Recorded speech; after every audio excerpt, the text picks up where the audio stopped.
Hey guys, welcome to PM Pathshala. Guys, आज हम लेकर आए हैं vision IAS monthly current affair magazine सितंबर 2024, जिसका आज हम लास्ट लेसन करने जा रहे हैं, जिसमें हम गवर्नमेंट स्कीम को डिस्कस करते हैं, which is very important for your prelims perspective, for writing mains answers, for writing essays, for writing any of the prelims examination जो आप करते हो। करंट अफेयर्स की दृष्टि से आपके लिए गवर्नमेंट स्कीम्स बहुत ज़्यादा इम्पॉर्टेंट हैं। और अब आप अगर नोटिस करते हो तो अगर आपके जितने भी ये पेपर आ रहे हैं, चाहे आपने हरियाणा का पेपर देखा हो, यूपी का पेपर देखा हो, यूपीएससी खुद भी बहुत डिटेल में किसी भी स्कीम के बारे में, गवर्नमेंट स्कीम के बारे में पूछ रहा है, उसको देखते हुए हमें स्कीम्स को पूरा डिटेल में समझना है। ठीक है, तो उसी पे आज जो स्कीम है उसका नाम है पीएम आशा, यानी कि प्रधानमंत्री अन्नदाता आय संरक्षण अभियान। नाम से ही समझ में आ रहा है कि कहीं ना कहीं अन्नदाता आय संरक्षण अभियान आपकी रिलेटेड है एमएसपी से, आपकी रिलेटेड है फार्मर्स के एश्योरेंस से, एश्योरेंस टू फार्मर्स, इससे रिलेटेड है गाइस ये स्कीम।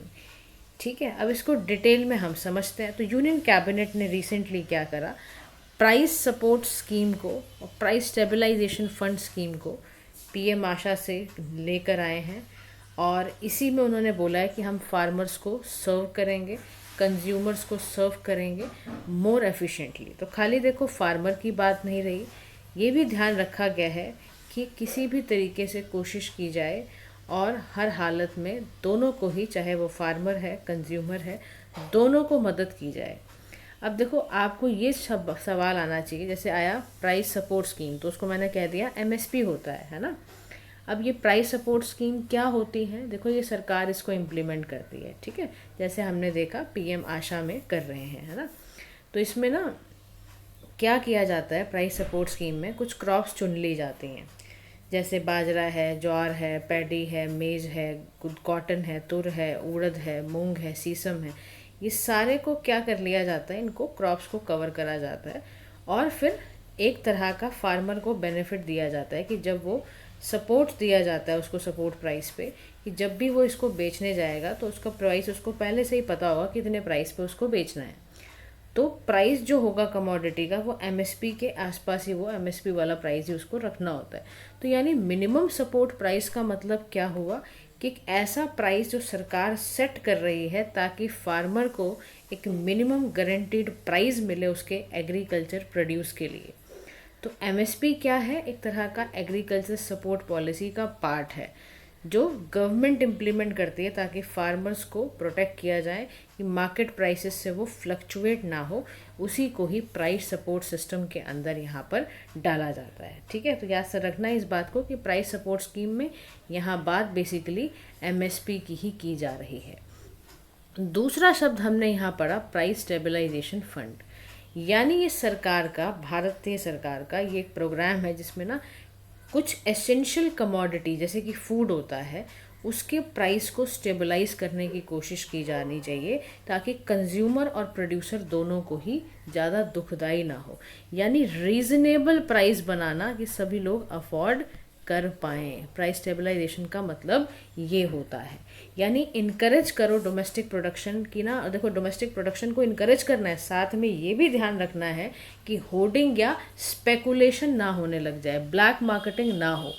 अभी पीएसएफ वर्क कैसे करता है, प्राइस स्टेबलाइजेशन फंड, जब भी बफर स्टॉक कमोडिटीज़ का बिल्ड किया जाता है तो वहाँ पर प्राइस को राइज कर दिया जाता था। पीएसएफ ये ध्यान रखेगा कि कहीं पर भी स्टॉक को ऐसे मॉनिटर करेगा कि कहीं बफर स्टॉक बना के कहीं ऐसी कोशिश ना की जाए कि उसको ब्लैक मार्केटिंग करी जाए, तो इससे दोनों को फ़ायदा होगा। तो देखो, पीएम आशा जो स्कीम है ना, उसका जो काम है वो ये है कि किसी भी हालत में, देखो सरकार ये हर तरह से चाहती है कि कंज्यूमर और फार्मर दोनों को ही बेनिफिट मिले, और यही प्रयास सरकार का है। अच्छा, इसमें ऑब्जेक्टिव क्या है, तो ऑब्जेक्टिव ये है इसके अंदर कि भाई फार्मर्स को प्राइसेस, रिम्यूनरेटिव प्राइसेस मिले, कोई प्राइस में वॉलेटिलिटी ना हो, और एसेंशियल कमोडिटी जो भी कंज्यूमर को है वो भी उसको मुहैया कराई जाए। अच्छा, ये किस मिनिस्ट्री के अंडर ये काम हो रहा है, तो मिनिस्ट्री है ministry of agriculture and farmer welfare के अंडर ये किया जा रहा है। दूसरी बात और है कि ये CSS स्कीम है, यानी 100% पैसा यूनियन गवर्नमेंट ही लगाएगी, क्योंकि ये सेंट्रल सेक्टर स्कीम है। इसमें 35,000 करोड़ रुपए ड्यूरिंग 15 फाइनेंस कमीशन साइकिल में 2025 से 26 में लगाए जा रहे हैं। अम्ब्रेला स्कीम है, 2018 में ही, याद रखना, इसको लॉन्च कर दिया गया था, कोई नई स्कीम ये नहीं है। अच्छा, अक्सर बच्चे मुझसे पूछते हैं कि मैम देखो, क्योंकि ना देखो आप ना यार छोटे छोटे टर्म्स को भी ये नहीं कर सकते कि ये क्या है क्यों है, आपको ज़रूर पता होना चाहिए कि अम्ब्रेला स्कीम किसे बोलते हैं। अम्ब्रेला स्कीम वो प्रोग्राम होता है जिसमें गुड्स एंड सर्विसेज को एक्वायर करके किसी कॉमन प्रोग्राम में रखा जाता है। जैसे अम्ब्रेला स्कीम भारत में बहुत सारी चल रही हैं, प्रधानमंत्री उच्चतर शिक्षा हो गई, है ना, विज्ञान धारा हो गई, मिशन वात्सल्य मैंने आपको पढ़ाया था, जिसमें हमने बोला था ना कि चिल्ड्रन को जो भी नीड है, केयर है, प्रोटेक्शन है, वल्नरेबल चिल्ड्रंस को कैसे सेव करके रखना है, ये सारी की सारी अम्ब्रेला स्कीम का पार्ट होता है। जैसे पेंशन फंड वाली है, समझ रहे हो, जिसमें आप बहुत सारे एम्प्लॉयज़ को बेनिफिट दे रहे हो, तो उसी को अम्ब्रेला स्कीम कहा जाता है। गवर्नमेंट का इनिशिएटिव है अम्ब्रेला स्कीम, जिसमें कि फाइनेंशियल असिस्टेंस दी जाती है बहुत सारे सेक्टर्स को अंडर अ सिंगल अम्ब्रेला, समझ रहे हो। तो अम्ब्रेला मिशन में हम यही कोशिश करते हैं कि किसी भी तरीके से हमारी ये कोशिश है कि जो सिटीजन हैं ज़्यादा से ज़्यादा उनको लाभ प्राप्त हो, इसके लिए हम ये अम्ब्रेला स्कीम्स तैयार करते हैं। बात समझ में आ गई। अब देखो, इसमें सेंट्रल नोडल एजेंसी कौन कौन सी हैं जो इसमें काम करेंगी, बिल्कुल आपको पता होना चाहिए कि कौन कौन सी एजेंसी हैं जो इसमें काम करेंगी। देखो, एक मिनिस्ट्री का काम है कि उसने एक प्रपोज किया कि ये एक स्कीम आने वाली है, उसके अंडर वो किसी को तो काम देगी ना कि आपका ये काम है, आपका ये काम है। इसीलिए सेंट्रल गवर्नमेंट ने क्या करा, गवर्नमेंट गारंटी दी है टू लेंडर बैंक्स। गवर्नमेंट को बुलाया, जो भी जितने भी बैंक्स इसमें पैसा लगाएंगे उनको क्रेडिट, कैश क्रेडिट एक्सटेंड कर दिया जाएगा बाय CN ने, यानी सेंट्रल नोडल एजेंसी द्वारा। उनको कैश क्रेडिट की कभी कमी नहीं आएगी। नाफेड इसमें काम कर रहा है, जैसे national agriculture cooperative marketing federation of India limited है। नाफेड के बारे में 4 फीचर्स बताओ आपके, नाफेड कब आया, इसके हेडक्वार्टर्स क्या है, नाफेड काम क्या करता है, ये आप मुझे बताओ कमेंट सेक्शन में। और कुछ पढ़ाई लिखाई नहीं कर रहे हो यार आप लोग, इतना ढीले मत हो, दिवाली बीत चुकी है, त्यौहार सारे ख़त्म हो चुके हैं। Now come to your point, जो आपका फोकस पॉइंट होना चाहिए इस समय, पढ़ाई लिखाई शुरू कर दो यार। अब कोई जवाब नहीं देते हो, कोई कमेंट नहीं करते हो, क्या करते हो यार आप लोग हैं, कुछ पढ़ाई लिखाई नहीं कर रहे हो। आज मुझे जवाब मिलना चाहिए नाफेड का, तो मोटिवेशन ही ख़त्म हो जाए बंदे का पढ़ाने का है। तो नाफेड का बताओ, आज नाफेड के बारे में 4 अच्छी बातें बताओ। फिर नेशनल, उसके बाद NCCF भी है, इसके बारे में भी बताओ आप। National cooperative consumer federation of India limited, ये भी इसके साथ जुड़ी हुई है ताकि MSP डिसाइड हो सके और प्राइस स्टेबलाइजेशन भी क्रिएट हो सके। इसके लिए ही प्राइस सपोर्ट स्कीम भी एक तैयार हो सके, उसके लिए कराया जा रहा है। अब इसके कंपोनेंट क्या है। सबसे पहला कंपोनेंट है PM आशा स्कीम में प्राइस सपोर्ट स्कीम देना, यानी जो भी कमोडिटी प्रोक्योर की जा रही है directly from pre registered farmer से की जा रही है।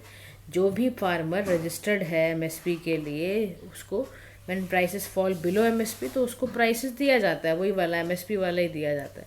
तो प्राइस सपोर्ट स्कीम में ये फ़ायदा हो जाता है। किस किस जगह पे दिया गया है नोटिफाइड, कुछ पल्सेस हैं, कुछ ऑयल सीड्स हैं, मैंने आपको नाम बताए, कोपरा है, ये सब में कवर किया गया है। 25% नेशनल प्रोडक्शन के तहत उसी में नोटिफाई कर दिया गया कितनी कितनी क्या प्राइस रखा जाएगा, ठीक है। हाउर जो सीलिंग है वो तूर दाल पर, उड़द मसूर 2024-25 में नहीं अप्लाई था, ध्यान रखना।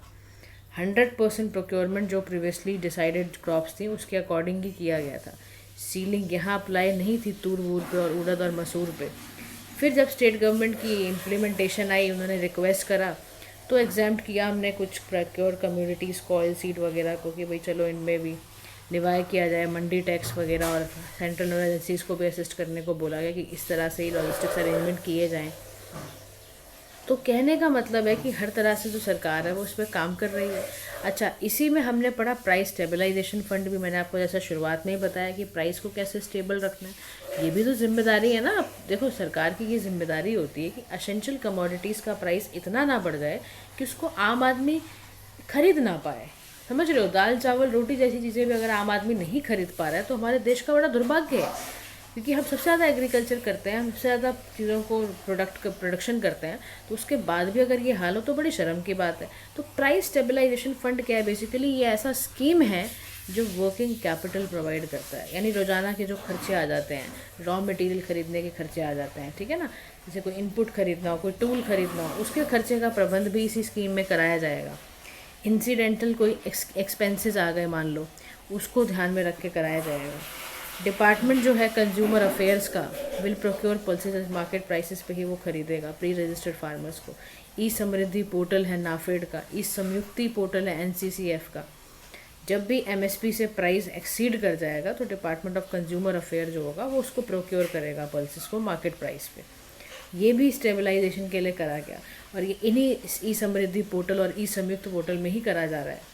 और ये भी इंटरवेंशन कर रहा है पीएसएफ कि देखो जी, जो दूसरी क्रॉप्स हैं जैसे टमाटर हैं या सब्सिडाइज रिटेल जो भी सेल हो रहा है, भारत दाल है, भारत आटा है, भारत राइस है, इनको कोशिश की जा रही है इन क्रॉप्स पे भी इतना ज़्यादा पैसा ना लिया जाए कि भाई जिससे कि दिक्कत हो जाए। अब आप सोचो ना, टमाटर के भाव आजकल क्या चल रहे हैं, 1 किलो 70 रुपये का आ रहा है, कहीं कहीं 80 रुपये का, कहीं कहीं 100 रुपये का मिल रहा है। उसके लिए मैंने आपके लिए एक शॉर्ट वीडियो भी डाली थी बीच में कि टमाटर के दाम इतने बढ़ क्यों गए हैं। उसके बढ़ने का कारण है कि जो भी फार्मर है उसको ना ये बहुत अच्छी क्रॉप नहीं लग रही है टमाटर को बोना, उससे फ़ायदे नहीं हो रहे हैं उसको टमाटर को बोने से। वो मैंने बता रखा है, आप शॉर्ट को वीडियो को ज़रूर देखो, मैं डिस्क्रिप्शन बॉक्स में भी डाल दूँगी वो कि टमाटर के भाव इतने बढ़ क्यों रहे हैं, टमाटर लोग क्यों नहीं इतना बोना चाह रहा है फार्मर। तो इस पर भी देखो पीएसएफ का यहाँ काम आता है। पीएसएफ ये करता है कि यार चेक करता है कि अगर ये काम नहीं हो पा रहा है, मतलब इसका प्राइस एमएसपी से भी ज़्यादा जा रहा है, तो फिर उस पर काम करवाता है। ये प्राइस स्टेबलाइजेशन फंड वाले जो स्कीम के जो बंदे होते हैं, ये एक्सपर्ट जाके चेक करते हैं, मॉनिटर करने का काम मैंने आपको जैसा कि बताया ये करते हैं। अच्छा, इसी में ही इनका काम होता है प्राइस डेफिसिट पेमेंट स्कीम का। क्या मतलब है इसका? ये डायरेक्ट पेमेंट देते हैं, जैसे कि देखो एमएसपी और जो आपका डिफरेंस आता है सेलिंग और मॉडल प्राइस का, to pre registered farmer selling oil seeds, उसको दिया जाता है। जो फेयर एवरेज क्वालिटी नॉर्म्स हैं उसको डिसाइड कौन करता है? डीएसी इसको डिसाइड करता है। जैसे कि मैंने आपको बताया ये डिपार्टमेंट ऑफ कंज्यूमर अफेयर जो इस पर काम करता है और डीएसी भी इस पर काम करता है, जिसको अप्रूव कराने के सारे काम इसको कराए जाते हैं। और साथ ही साथ इस पर ना मान लो ऐसे स्टेट को और आगे बढ़ाना है कि जितने भी प्राइस डेफिसिट पेमेंट स्कीम्स हैं उसको और इम्प्लीमेंट करना है, तो उनके लिए भी ना नोटिफाइड किए जाते हैं ऑयल सीड्स को, कवरेज इन्हांस की जाती है 25 से लेके 25% of state production of oil field से लेके 40% तक। फिर इम्प्लीमेंटेशन पीरियड 3 से 4 महीने होता है ताकि फार्मर्स को भी बेनिफिट हो जाए। और जो कंपनसेशन होगा वो कैसे निकाला जाता है? कंपनसेशन बेसिकली एमएसपी और सेल मॉडल प्राइस के डिफरेंस को कहते हैं। और इसका जो बॉन्ड कौन करता है? इसको सेंट्रल गवर्नमेंट करती है। और जिसको याद रखना 15% का एमएसपी है यहाँ पर, ये भी आपको ज़रूर याद रखना है। जो कंपनसेशन दिया जाता है यानी कि जो पैसा दिया जाएगा वो क्या होगा? एमएसपी और मॉडल प्राइस जो सेल प्राइस चल रहा है उसके बीच के डिफरेंस जो होता है वो सेंट्रल गवर्नमेंट उसको करती है, वो अपने हिसाब अपने तरफ से देती है, वो जो कि 15% एमएसपी का पार्ट है उतना सरकार देती है। और इसी में मार्केट इंटरवेंशन भी की जाती है। मान लो मार्केट इंटरवेंशन स्कीम कोई लाई जा रही है तो उसमें भी ये ध्यान रखा जाता है कि एग्रीकल्चर या हॉर्टिकल्चरल कमोडिटी हैं जो बहुत पेरिशेबल नेचर की ऐसी होती है ना कमोडिटी, जैसे मिल्क है, बहुत ऐसी पेरिशेबल की नेचर की हैं, तो उसमें एमएसपी अनाउंस नहीं किया जाता है, ये नहीं किया हुआ है मान लो, तो उसमें ग्रोवर को जैसे प्रोटेक्ट करना है डिस्ट्रेस सेल से, तो बम्पर क्रॉप्स वगैरह के प्राइसेस जो होते हैं ना बिलो प्रोडक्शन कॉस्ट भी जा सकते हैं, तो उसको प्रोटेक्ट करने के लिए भी मार्केट इंटरवेंशन स्कीम चलाई जाती है कि कहीं फार्मर को नुकसान ना हो जाए। अच्छा, सरकार क्या करती है? 20 से 25% तक प्रोडक्शन में इंक्रीज़ करा हुआ है इसने, और डायरेक्ट डिफरेंशियल पेमेंट ऑप्शन दिए हुए ताकि फार्मर का अकाउंट एमआईएस पे आ पाए। अब टॉप क्रॉप्स क्या होती है इसमें? टोमेटो है, ठीक है, अनियन है, पोटैटो है, ये सारी की सारी क्या होती है? ये सारी की सारी टॉप क्रॉप्स हैं। तो सरकार इसमें क्या करती है? ट्रांसपोर्टेशन कॉस्ट, स्टोरेज कॉस्ट सबको नाफेड और एनसीसीएफ ऑपरेशंस के तहत इसको कवर करती है ताकि फार्मर्स को और जितने भी आपके लोअर कंज्यूमर प्राइसेस है उसको फेयर, इसको सही तरीके से जो फार्मर है उसको सही पेमेंट दी जाए। मतलब ऐसा ना हो कि उसका इनपुट प्राइस लग गया 100 रुपये और उसके बाद उसको पैसा खाली मिल रहा है क्रॉप से 80 रुपये, समझ रहे हो आप? तो इतना डिफरेंस ना आए। तो यहाँ पर ये कह रहा है कि ना नोट करने को बोल रहा है कि जितनी भी ऑयल सीड है स्टेट यूटी के पास ऑप्शन होता है, या तो वो प्राइस स्टेबलाइजेशन स्कीम को चुन ले या PDPS को चुन ले, जो मैंने आपको अभी पढ़ाया कि जहाँ पर ना प्राइस डेफिसिट पेमेंट स्कीम को चुन सकते हैं, जिसमें डायरेक्ट पेमेंट दी जाती है MSP और सेल मॉडल को प्री रजिस्टर्ड फार्मर कराकर। अब वो उनके ऊपर है कि वो कौन सा चुनते हैं, बात समझ रहे हो आप। फिर ई समृद्धि पोर्टल जो है 2017 में आया, इसमें ना ये नाफेड का बड़ा अच्छा है। इसमें ना देखा जाता है कि इंडिया ना चेक कर लेते हैं नाफेड वाले भी कि इंडिया सेल्फ सफिशिएंट है ऑयल सीड में, पल्सेस में, उसी हिसाब से MSP, ताकि देखो प्रोग्रेस और एफिशिएंसी का पता लगाने के लिए ये चीज़ें बहुत ज़्यादा ज़रूरी होती हैं। ठीक है, अब इसको थोड़ा सा और एक बार मैं आपको डिटेल में एक बारी व्यू दे दूँ सारा इसके ऊपर। देखो PM आशा जो स्कीम है, थोड़ा सा इसको और समझ लो। प्रधानमंत्री अन्नदाता आय संरक्षण योजना 2018 में आई। ठीक है, क्या करती है, फार्मर्स को मिनिमम एश्योरेंस सपोर्ट प्राइस देती है ताकि फार्मर एश्योर्ड हो जाए। उसको एक रिम्यूनरेटिव प्राइस इंश्योर करती है फार्मर को, ताकि वो उसी प्रोड्यूस पे जाके उसको ख़रीद ले। इंक्रीज़ क्या किया जाता है MSP, ताकि फार्मर का इनकम बढ़ जाए, ये किया जा रहा है। इसमें आपके पास ऑप्शन है, PSS एक तरह का ऑप्शन है, एक प्राइस डेफिशिएंसी पेमेंट स्कीम है अंडर द, देखो अब देखो पहले समझ लो प्राइस सपोर्ट स्कीम, जिसमें मैंने आपको क्या बताया, MSP दिया जाता है पल्सेस, ऑयल सीड्स और कोपरा पर। ठीक है ना, ये हमने पढ़ा। फिर प्रोक्योरमेंट वगैरह कराया जाता है। और PDPS जो है उसमें स्टेट क्या करता है, डिफरेंस बिटवीन प्राइस जो भी मंडी में चल रहा है, यानी कि जो सेल प्राइस और MSP, उसका डिफरेंस का प्राइस जो है वो स्टेट देती है फार्मर को। ठीक है, ऑयल सोइस को यहाँ कवर किया जाता है। उसके बाद कोई फिजिकल प्रोक्योरमेंट क्रॉप्स की नहीं होती है, यहाँ लिखा नहीं हुआ है बट मैं आपको बता रही हूँ। अब इसमें इश्यूज़ क्या हैं ये भी समझ लो, ये बहुत ज़रूरी है ना। इश्यूज़ क्योंकि कई आ रहे थे, तभी तो इसमें थोड़ा चेंजेस लेकर आया गया। एक्चुअली 2018 में जब ये स्कीम आई ना, तो बड़े सारे क्राइसिस आए। पहले खाली 2 ही क्रॉप्स को कवर किया जाता था, वीट और rice. 6% farmer are able to sell their produce at MSP, तो बड़ा शर्म की बात है। मतलब इतना फार्मर काम कर रहा है, 6% कोई खाली फ़ायदा मिल रहा है। 24% हाउस होल्ड खाली अवेयर थे, उसको MSP का पता ही 24% लोगों को था। तो नीति आयोग ने एवेल्युएट करा कि 79% जो फार्मर हैं इस स्कीम से उनको कोई लाभ नहीं मिला है। तब जाके इन्होंने फिर और एक्शन लिए, और एक्शन लेने के बाद इन्होंने कई तरह के क्रॉप्स को इसके अंदर डाला है। समझ रहे हो, कई बार देखो ऐसा भी होता है, कई बारी ऐसा भी करना पड़ता है कि आपकी जो स्कीम है वो, देखो ये चेक करना भी तो काम है ना, कि आपने स्कीम तो बना दी, बनाने के लिए थोड़ा ना है कि एक अच्छा दिखने में अच्छा लगे, वो कितना लोगों तक, देखो गवर्नमेंट स्कीम बनाने का मकसद क्या होता है कि सिटीजन सेंट्रिक हो, कि नागरिक लोगों के पास वो पहुँचे तो सही कम से कम। तो इसीलिए ये स्कीम बनाई गई है, इसीलिए ministry of agriculture and farmer इस पे काम कर रही है। इसमें जो नोडल एजेंसीज हैं, नाफेड है, NCCF है, उसका काम है ये करना। ठीक है, तो यानी कि देखो अब जो ये पहले जब ये स्कीम बनाई थी सिर्फ फार्मर के लिए थी, अब जब ये स्कीम को ध्यान में रखा गया तो उसमें कंज्यूमर को भी ध्यान में रख के बनाया गया है कि उसको भी जो एसेंशियल कमोडिटी है वो रीज़नेबल प्राइस में मिले, और फार्मर को भी जब वो बेचने जा रहा है तो उसको सही प्राइस का दाम मिल जाए, ताकि वो उसको ना और चीज़ों के पीछे और लोन वगैरह के पीछे ना पड़ना पड़े।